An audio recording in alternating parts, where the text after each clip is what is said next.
بعد التمرين جسمك بيكون محتاج يعوض الطاقة ويصلح العضلات، وعلشان كده في الفيديو ده هقولك أفضل الأكلات اللي لازم تاكلها بعد التمرين علشان تستفيد من مجهودك لأقصى درجة. أول حاجة البروتين. البروتين هو الأساس في بناء وإصلاح العضلات.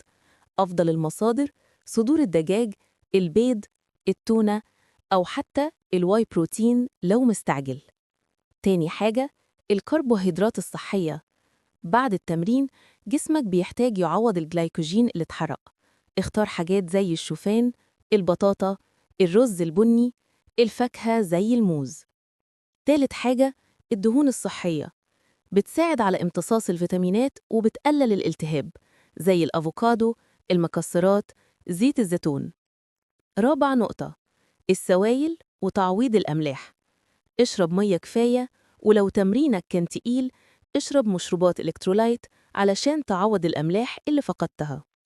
وأخيراً وجبة كاملة بعد التمرين ممكن تكون صدر فراخ مع رز مع طبق سلطة، أو شوفان مع موز مع مصدر بروتين. المهم إنك تاكل في خلال الساعة من التمرين علشان جسمك يستفيد صح. لو عايز نتائج قوية اختار أكلك بعناية، ولا تنسى الاشتراك في القناة علشان يوصلك كل جديد.